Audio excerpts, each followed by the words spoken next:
자, 오늘은 사울의 불순종이라는 제목으로 말씀을 드리겠습니다. 지금 지방선거가 진행 중입니다. 주말에 부재자 투표, 사전 투표가 있었고 이번 주 이제 수요일에 본 투표가 있는데, 제가 아침에 집에서 교회 오는 길에 나주 시장을 장터를 지나서 오게 되거든요. 오늘 보니까 엄청 선거운동이 활발하더라고요. 제가 생각해 보니까 대통령 선거 때보다 더 선거운동이 더 활발하다, 이런 느낌을 받았습니다. 아무래도 뽑는 후보들이 많다 보니까 그렇지 않은가, 그런 생각을 했습니다. 많은 사람들이 그렇게 생각합니다. 누구를 뽑더라도 다 비슷한데 선거 해봐야 무슨 소용이 있느냐, 이런 부정적인 생각들을 하는 분들도 많이 있습니다. 우리가 원하는 사람이 당선이 되어도 환경은 달라지지 않고 또 우리의 삶은 달라지지 않다 보니까 투표에도 별 소용이 없다, 이런 생각을 가지는 경우들이 많이 있습니다. 그런데 우리가 역사를 길게 놓고 보면 이 누가 지도자가 되느냐가 그 나라 또 그 지역에 많은 영향을 끼친다는 것을 우리가 알게 되는데요. 한 나라가 건강하게 성장하고 잘 되려면 지도자를 잘 뽑아야 된다, 저는 그렇게 생각합니다. 특히 우리 그리스도인들이 기도하면서 좋은 지도자가 세워지기를 바라고 또 투표에 참여하는 것은 매우 중요하다고 봅니다. 여러분, 나라가 혼란하고 또 어려울수록 그 나라의 지도자가 문제가 많잖아요. 전 세계적으로 보면 국가의 지도자를 어떻게 뽑았느냐에 따라서 그 나라의 상황이나 미래도 달라집니다. 우리나라가 이만큼 또 성장하고 또 좋은 나라가 된 데에는 우리 국민들의 의식이 많이 높아졌기 때문이라고 저는 봅니다. 물론 우리 마음에 온전히 들지 않겠지만 그럼에도 불구하고 역사를 주관하시는 하나님이심을 믿고 우리가 기도하면서 되도록 좋은 지도자를 뽑으려고 여러분들이 관심을 가지고 또 후보가 누구인지도 살펴보고 또 투표도 꼭 참여하셔서 우리나라가 더욱 발전하는 나라가 될 수 있도록 여러분들이 힘써 주시기를 바랍니다. 할렐루야. 그러므로 우리 그리스도인들은 역사를 주관하시는 분은 하나님이다, 이 믿음을 가지고 나라와 민족을 위해서 기도해야 할 뿐만 아니라 더 나은 좋은 이 지도자를 뽑기 위해서 선거에 반드시 참여해야 될 줄로 믿습니다. 우리 전남 도민들은 그런 의미에서 그 의식이 높은 것 같아요. 다른 지역보다 투표에 참여하는 투표율도 높고 얼마나 감사한지 모릅니다. 이번에는 시장도 뽑아야 되고 도의원, 또 시의원, 그리고 교육감까지 뽑아야 하는 선거이기 때문에 여러분들이 잘 살펴서 꼭 선거에 참여할 수 있기를 바랍니다. 자, 오늘 우리가 함께 나눈 말씀은 이 사울 왕 이야기인데요. 이스라엘은 지금 어떤 상황 속에 있느냐? 큰 시대적인 변화를 그들이 맞이하고 있습니다. 우리나라로 예를 들면 조선 왕조가 끝나고 이제 공화국이 시작되는 그런 변화의 시대라고 볼 수도 있습니다. 그동안 이스라엘은 사사 시대를 보내왔는데 드디어 이제 왕정 시대가 열리게 되었습니다. 그러니 얼마나 큰 변화입니까? 사사 시대는 느슨한 지도력을 가진 국가라고 한다면 왕정 시대는 강력한 지도자를 가진 국가라고 할 수 있겠습니다. 이스라엘 백성들은 주변의 나라들로부터 끊임없이 침략을 당해왔습니다. 그러다 보니까 많은 재산을 잃고 많은 사람들이 목숨을 잃고 너무나 어려운 시대를 보내왔기 때문에 더 이상 우리가 이대로는 안 된다. 우리도 외세의 침략으로부터 우리를 보호해 줄 강력한 지도자가 필요하다. 그런 필요성을 그들이 절실히 느꼈습니다. 사사시대는 어떤 시대입니까? 사사시대는 하나님은 우리의 왕이십니다. 우리의 통치자는 하나님이시고 우리는 하나님의 통치를 직접 받으면서 살아야 합니다 라고 외치고 주장하던 시대가 사사시대입니다. 그래서 당시 이스라엘을 다스리던 지도자인 사사는 강력한 권력을 가진 지도자가 아니었습니다. 평소에는 자기 일을 하다가 백성들이 문제가 생기면 재판을 해주고 또 외부 세력들이 쳐들어오면 이 장군이 되어서 적들과 싸우는 그런 역할을 하던 사람이 사사시대입니다. 그러다 보니까 아무래도 국가가 일사불란하게 움직이지 못하고 또 외적으로부터 이 백성들을 보호하는 일에 아무래도 취약할 수밖에 없었습니다. 말로는 하나님이 우리의 왕이십니다라고 고백했지만 실제 사사시대의 사람들은 어떻게 살았습니까? 자기 소견에 옳은 대로 살았습니다. 하나님이 왕이 아니라 자기 자신이 왕이 되어 살았던 것입니다. 그런데 이제 왕정 시대가 되면 어떤 변화가 일어납니까? 강력한 권력을 가진 사람이 이스라엘 전체를 통제하기 때문에 그만큼 이스라엘 백성들이 왕을 섬겨야 하고 왕을 따라야 하고 왕의 말에 순종해야 하는 시대가 된 겁니다. 그런데 당시에 마지막 사사인 사무엘이 이 부분에 대해서 매우 부정적인 시각을 가지고 있었어요. 하나님이 우리 왕이 되어야 하는데 만약에 인간이 왕이 된다면 그 왕이 하나님의 자리를 차지해서 하나님처럼 군림할 수 있기 때문에 이것은 결코 하나님의 백성이 따라야 할 체제가 아니다. 그렇기 때문에 왕을 세우는 것은 옳지 않다 이렇게 주장을 했습니다. 그런데 백성들의 요구가 너무나 강력했기 때문에 하나님의 뜻을 따라 사무엘은 이스라엘의 왕을 세우기로 결정을 하게 되는데 하나님께서 사무엘을 통하여 이스라엘에게 반복하여 말씀하고 있는 것은 뭐냐면 인간의 왕은 하나님의 명령대로 순종하는 하나님의 대리자가 되어야지 하나님의 자리를 차지하여 스스로 하나님처럼 군림하면 절대로 안 된다. 이게 하나님의 말씀이었습니다. 한마디로 말하면 강력한 권력을 가진 왕이지만 그 왕은 철저히 하나님의 명령에 순종하는 사람이어야 한다는 것이 하나님의 뜻이었습니다. 그래서 누가 선택이 됩니까? 사울이라는 사람이 선택이 됩니다. 사울은 베냐민 지파 기스의 아들이었죠. 성경에 보니까 사울을 가리켜서 이렇게 표현을 합니다. 준수한 소년이라고. 물론 여기서 소년은 청년을 가리키는 단어인데요. 준수하다는 것은 잘생겼고 체격도 좋고 뛰어난 능력을 가진 사람이라는 것입니다. 그가 얼마나 키가 컸던지 모든 백성보다 이스라엘의 모든 백성보다 어깨 위가 컸다고 되어 있습니다. 이스라엘 백성들이 원하는 왕은 어떤 왕입니까? 전쟁에 나가서 그들을 괴롭히는 적들을 물리치는 강한 장군과 같은 왕을 원했기 때문에 사울이야말로 가장 적합한 사람이라고 할 수 있습니다. 체격도 좋고 힘도 있는 그런 사람이 왕이 된다는 것은 얼마나 마음 든든한 일입니까? 그래서 그가 40세에 왕위에 오르게 되었고 이스라엘의 초대 왕이 되었던 것이죠. 사무엘은 이처럼 사울이 첫 번째 왕이 되었을 때 무엇보다도 하나님의 명령에 순종하는 사람이 되어야 한다는 것을 여러 차례 반복하여 강조를 했습니다. 하나님의 백성과 하나님의 관계는 언약의 관계이기 때문에 하나님과의 관계에서 가장 중요한 것은 순종이었기 때문입니다. 무엇보다도 사무엘은 평생 하나님의 말씀에 순종하며 살았습니다.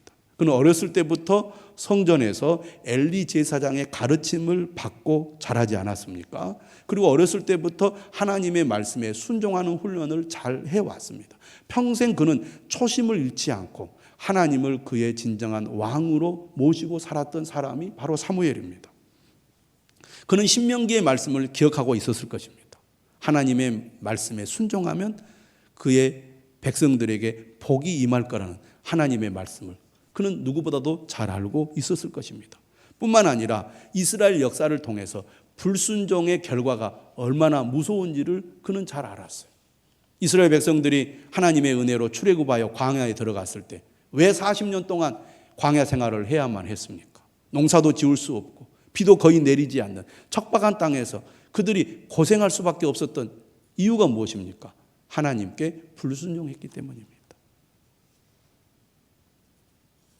그리고 사사시대가 약 300년 동안 계속되는데 사사시대가 실패한 시대가 된 이유도 이스라엘 백성들이 하나님을 버리고 우상을 숭배했기 때문입니다. 하나님의 말씀을 듣지 않았기 때문이죠.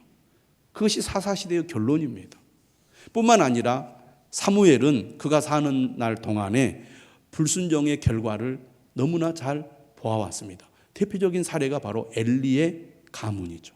엘리는 제사장이었습니다. 특권층이었고 엘리트 가문이었습니다. 그럼에도 불구하고 그의 두 아들 홈니와 비느하스가 결국은 죽임을 당하고 엘리 가문이 망하게 된 이유가 어디에 있습니까? 하나님의 명령에 불순종했기 때문입니다.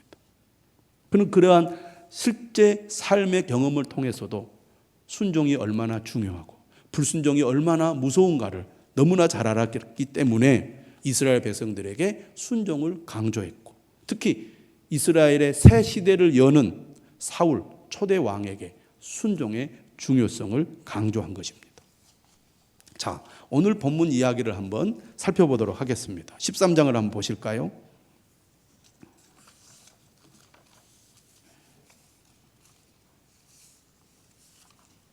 왕이 된 사울이 제일 먼저 한 일은 무엇이었겠습니까? 이스라엘을 지킬 상비군을 편성하는 것이었습니다. 13장 1절에 보면 사울이 40세 왕이 되었죠. 다스린 지 2년이 되었을 때 그가 한 것은 바로 상비군을 편성하는 일이었습니다. 2절에 3,000명을 그가 뽑아서 2,000명은 자기가 직접 지휘하고 나머지 1,000명은 그의 아들 요나단에게 맡깁니다. 언제든지 적들이 쳐들어오면 그들과 싸울 수 있는 상비군은 반드시 필요했습니다. 강력한 왕권을 가지고 이스라엘을 다스리기 시작한 것이죠. 출발이 좋지 않습니까? 왕을 세웠더니 드디어 나라가 제대로 세워지는구나. 이제는 우리가 저 블레셋으로부터 안전한 나라가 될 수 있겠구나. 그런 기대를 했을 것입니다. 그런데 어떤 일이 일어나냐면 4절을 보니까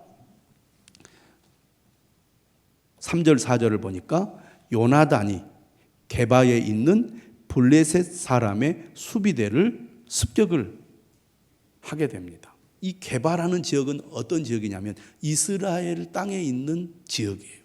그러니까 블레셋의 수비대가 이스라엘 땅 일부를 점령하고 그곳에 군대를 주둔시킨 겁니다.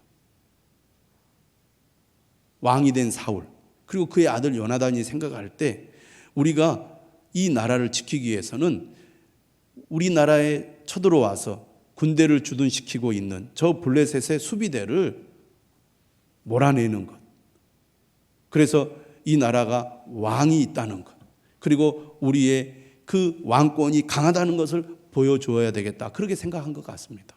그래서 요나단이 게바에 있는 블레셋 사람의 수비대를 습격을 한 겁니다. 그런데 그것이 화근이 되었어요. 4절에 보니까 블레셋 사람들이 이 사실을 알고 5절에 군대를 이끌고 이스라엘을 침략한 겁니다. 너희가 감히 우리의 수비대를 공격해 본때를 보여줘야 되겠다, 이렇게 생각하고 어마어마한 군인들을 이끌고 침략을 한 겁니다. 그게 어디에 나와 있냐면 5절이죠. 자, 5절을 한번 읽어보겠습니다. 함께 시작. 블레셋 사람들이 이스라엘과 싸우려고 모였는데 병거가 3만이요 마병이 6,000명이요 백성은 해변에 모래같이 많더라. 그들이 올라와 벳아엔 동쪽 믹마스에 진침해. 병거라는 건 지금으로 말하면 탱크와 같은 것입니다. 이스라엘은 지금 어느 정도의 군사력을 가지고 있느냐? 오늘 본문 뒤편에 보면 이스라엘은 아직 청동기 시대입니다. 철기를 제작할 수 있는 기술이 없었어요. 그래서 농기구가 고장이 나면 어디에 가서 그 농기구를 고치느냐? 블레셋에 가서 고쳐야 했습니다. 그러면 철제로 만든 칼이나 창은 얼마나 많이 소유하고 있느냐? 여러분 13장 뒤편에 보면 나옵니다. 사울 왕과 요나단만 가지고 있어요. 그러니 적들과 싸울 능력이 있습니까? 없습니까? 전혀 없는 거죠. 그런데 지금 병거가 3만이나 되는 어마어마한 군대가 쳐들어온 겁니다. 여러분 우리가 6월이 되면 6.25 전쟁을 생각하게 되는데 우리가 저기 압록강까지 진격하지 않았습니까? 그런데 어마어마한 숫자의 중공군이 밀고 내려와서 일사후퇴를 하게 되죠. 그걸 가리켜서 뭐라 그러죠? 인내 전술이라고 그럽니다. 어마어마한 숫자. 고대 전쟁에서는 전쟁이 숫자와의 싸움인데 이렇게 많은 사람들이 쳐들어오면 이스라엘이라고 배겨낼 수 있겠습니까? 어림도 없는 거죠. 그래서 5절, 6절 한번 보시기 바랍니다. 늘 블레셋에 의해 당해왔던 이스라엘 사람들은 지금의 상황이 얼마나 위급한지를 잘 알았어요. 그래서 위급함을 보고 절박하여, 표현이 그렇잖아요. 위급함을 보고 절박하여 굴과 수풀과 바위 틈과 은밀한 곳과 웅덩이에 숨으며, 그들이 할 수 있는 것은 숨는 것밖에 없었어요. 그리고 7절 보십시오. 어떤 히브리 사람들은 요단을 건너 갓과 길르앗 땅으로 가되 아예 남의 나라로 피신을 한 겁니다. 뿐만 아니라 사울은 아직 길갈에 있고 그를 따른 모든 백성은 떨더라. 상비군들조차도 완전히 사기를 잃어버리고 두려워 떨고 말았습니다. 여러분, 이런 상황이 사울에게는 얼마나 그의 마음을 무겁게 했을까요? 왕이 되어서 자신이 왕으로서의 능력을 이제 보여주고 증명해야 할 때 이렇게 무력하게 힘도 써보지 못하고 블레셋에 의해서 처절한 패배를 하게 된다고 생각할 때 그가 어떻게 그의 권력을 바르게 세울 수가 있겠습니까? 이런 절박한 상황 속에 그는 지금 어떻게 하려고 하고 있습니까? 그게 이제 오늘 본문의 시작인데요. 사무엘이 정한 기한대로 이레 동안을 기다렸습니다. 다시 말하면 이런 상황 속에서 사울은 하나님께서 우리와 함께 하시고 하나님이 도와주셔서 이 위기를 넘길 수 있게 되기를 간절히 바란 것입니다. 그래서 사무엘을 기다렸어요. 자, 10장 한번 보겠습니다. 사무엘 10장 8절 한번 읽어보겠습니다. 10장 8절 시작. 너는 나보다 앞서 길갈로 내려가라. 내가 네게로 내려가서 번제와 화목제를 드리리니 내가 네게 가서 내가 행할 것을 가르칠 때까지 7일 동안 기다리라. 사무엘은 하나님의 말씀을 전하는 사람입니다. 하나님께서 함께 하시고 하나님께서 도와주셔서 이 위기를 극복할 뿐만 아니라 전쟁에서 이기게 해 주실 것이다. 이 말씀을 듣고 싶었던 거예요. 그런데 문제가 생겼습니다. 8절을 보십시오. 7일을 기다렸어요. 하루를 기다리고 이틀을 기다리고 사흘을 기다리고. 여러분, 시간이라는 것이 평안할 때는 크게 문제가 되지 않은데 급박할 때는 1시간 아니 1분 1초가 얼마나 불안하고 또 시간이 안 갑니까? 그런데 지금 7일 동안 기다렸는데 안 온 거예요. 이렇게 마음이 급한데 때가 돼도 오지 않으니까 사람들이 어떻게 되죠? 사무엘이 길갈로 오지 아니하매 백성이 사울에게서 흩어지는지라. 사울왕이 이렇게 얘기했을 것입니다. 사무엘이 7일이 지나면 온다고 했으니 여러분 그때까지 기다리시오.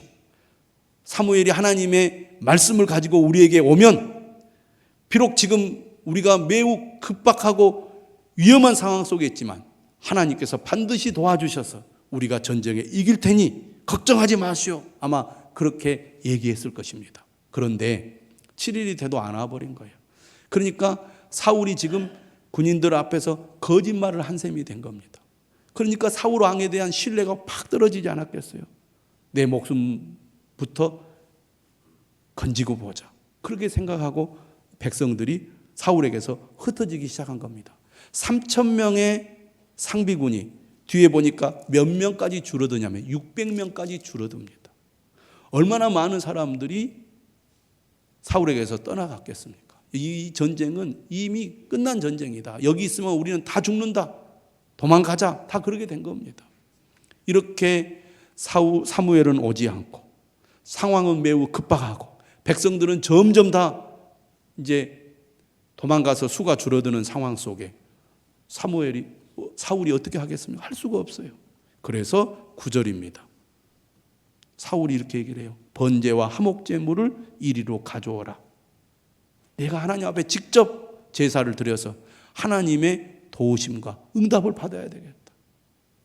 간절한 마음으로 그가 번제를 하나님 앞에 드렸습니다.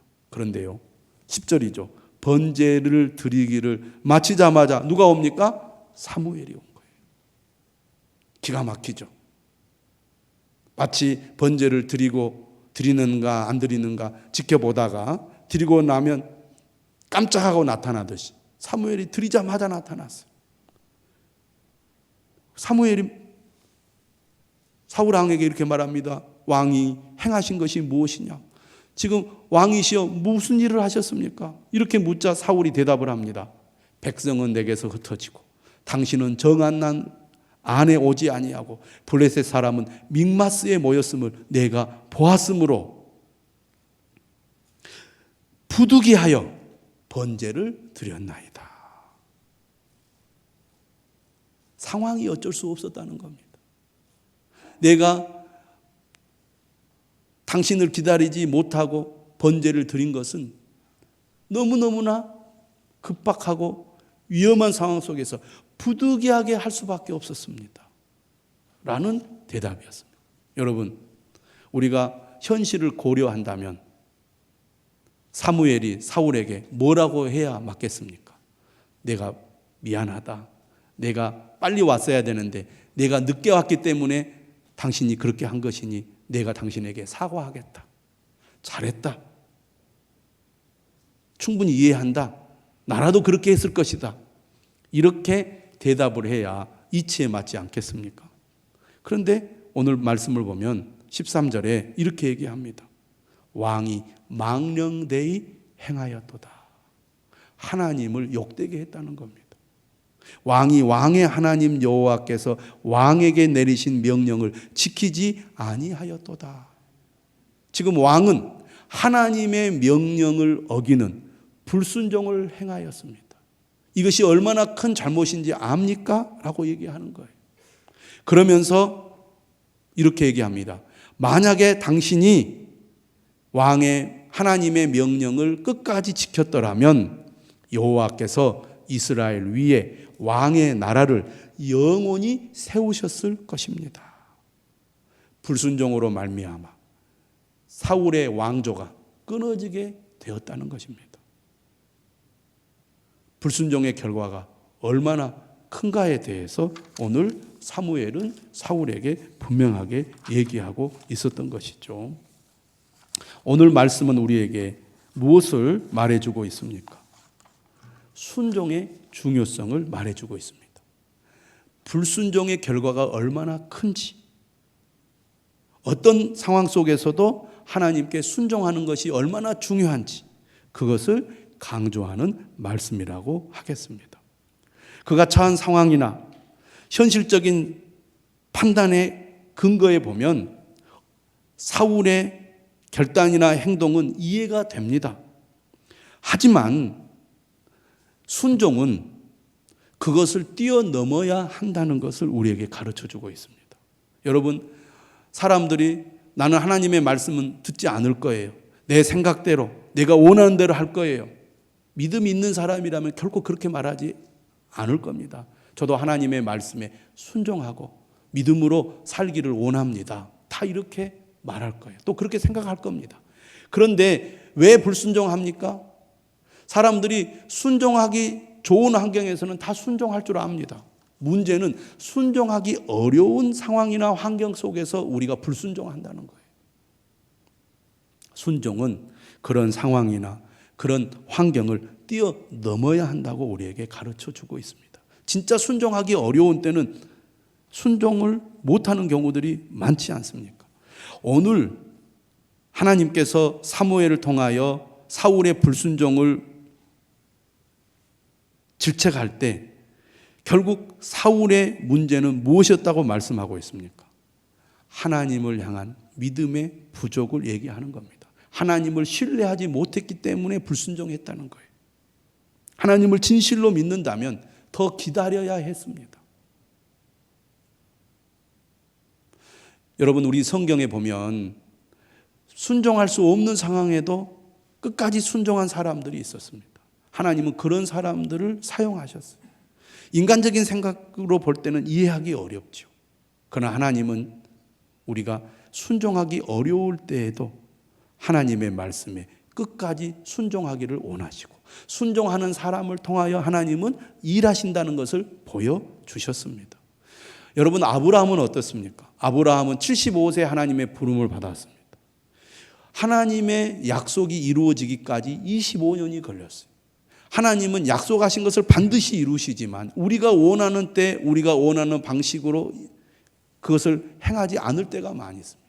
이때 우리의 순종을 테스트하시는 거예요. 하나님의 약속의 말씀을 굳게 믿는다면 어떤 상황 속에서도 그 말씀을 끝까지 기다리는 사람이 되어야 한다는 것이죠. 오늘 사울은 왕이 된 후로 첫 번째 하나님의 명령을 들었습니다. 그런데 그 명령을 어기고 말았어요. 그래서 그는 불순종하게 된 것이고 그것이 그가 계속해서 왕이 될 수 없게 된 원인이 되고 말았습니다. 오늘 우리는 이 말씀을 통하여 어떤 어려운 상황 속에서도 우리의 상황이나 형편을 변명하거나 또 사울이 사무엘에게 책임을 전가하듯이 다른 사람이나 어떤 환경을 탓하면서 불순종하는 사람이 되어서는 안 되겠습니다. 하나님의 말씀에 순종하기 위해서는 우리가 어떻게 해야 됩니까? 약속의 말씀을 기억해야 됩니다. 약속의 말씀을 기억하고 그 말씀을 묵상하고 그리고 그 말씀이 이루어질 때까지 믿음으로 기다릴 줄 알아야 합니다. 그래야 순종할 수 있게 되는 것입니다. 지나친 염려 그리고 현실의 어려움 속에서 불안과 두려움을 느낀 나머지 하나님의 말씀을 버리고 자신의 판단대로 행동한다면 우리는 불순종의 길로 갈 수밖에 없을 것입니다. 상황이나 환경에 주목하는 사람이 아니라 하나님의 말씀에 주목하는 사람이 되어야 합니다. 힘들고 어려울수록 환경이나 사람을 바라보기보다는 하나님을 끝까지 바라보는 사람이 되어야 할 것입니다. 그럴 때 순종하는 사람이 될 수가 있는 겁니다. 하나님은 어려운 상황 속에서 우리가 얼마나 순종하는지를 지켜보십니다. 우리를 테스트하십니다. 그리고 그 테스트를 통과하는 사람을 통하여 하나님은 큰 일을 하시는 분이십니다. 그러므로 우리는 하나님을 절대 신뢰해야 될 줄로 믿습니다. 끝까지 신뢰해야 될 줄로 믿습니다. 그렇게 하기 위해서 우리는 언제든지 하나님의 말씀에 주목하고 그 말씀에 집중해야 될 것입니다. 그리고 그 약속의 말씀을 붙들고 끝까지 하나님을 신뢰하는 사람이 되어야 할 줄로 믿습니다. 우리가 삶 속에서 하나님의 말씀을 순종하는 통로는 첫째는 말씀이고 둘째는 교회입니다. 하나님은 교회를 통해서 우리에게 말씀하십니다. 교회를 통해서 우리에게 직분과 사명을 주십니다. 그렇기 때문에 우리가 구체적으로 삶 속에서 하나님의 말씀을 순종하기 위해서는 날마다 말씀의 귀를 기울여야 할 뿐만 아니라 교회를 통해서 우리에게 주시는 직분과 사명, 영적인 지도자를 통해서 우리에게 주시는 하나님의 말씀을 귀 기울여 들어야 할 줄로 믿습니다. 히브리서 4장에 이런 말씀이 있죠.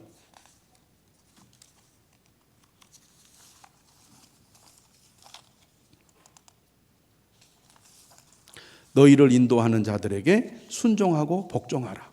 그들은 너희 영혼을 위하여 경성하기를 자신들이 청산할 자인 것 같이 하느니라. 이들로 하여금 즐거움으로 이것을 하게 하고 근심으로 하게 하지 말라.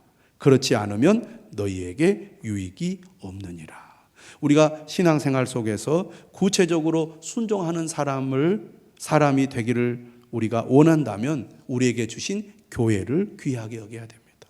교회를 가까이 해야 됩니다. 교회를 통해서 주시는 하나님의 음성을 들어야 합니다. 교회를 통해서 주시는 하나님의 직분과 사명을 충성되게 감당해야 합니다. 그것이 우리가 순종하는 삶을 사는 길임을 믿으시기를 바랍니다. 우리는 사무엘상을 통하여 가정에 관한 하나님의 말씀을 생각해 왔습니다.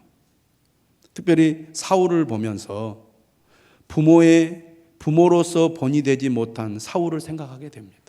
그의 아들 요나단은 인격도 훌륭하고 매우 용맹스러운 뛰어난 아들이었습니다. 그러나 그의 아버지 사울이 본이 되지 못함으로 말미암아 그의 아들 요나단은 왕이 되지 못하고 말았습니다. 부모로서의 믿음의 본을 보이는 것이 얼마나 중요한지 사울을 통해 생각하게 됩니다. 또 엘리 제사장은 어땠습니까? 자녀들을 바르게 훈계하지 못함으로 홈리와 비느하스는 결국 목숨을 잃고 맙니다. 가문이 무너지고 맙니다. 자녀들을 바르게 훈계하는 부모가 되어야 한다는 것을 우리는 사무엘상을 통해 배우게 됩니다. 마지막으로 부모의 본을 따르지 않은 두 아들이 있었습니다. 바로 사무엘의 아들인 요엘과 아비야였습니다. 사무엘은 정직한 삶, 초심을 잃지 않고 끝까지 하나님의 말씀에 순종하는 삶을 살았습니다. 하지만 그 두 아들 요엘과 아비야는 아버지의 본을 따르지 않았고 결국 그 두 아들이 아버지의 본을 따르지 않음으로 말미암아 사사시대가 끝이 나고 왕정시대가 열리게 되지 않았습니까? 부모로서의 본을 보인 삶, 또 자녀들을 바르게 훈계하는 삶, 부모의 본을 따르는 자녀들, 이 모든 것들을 생각해 보면서 우리의 가정을 위해 기도하는 저와 여러분들이 되시기를 주님의 이름으로 축원합니다.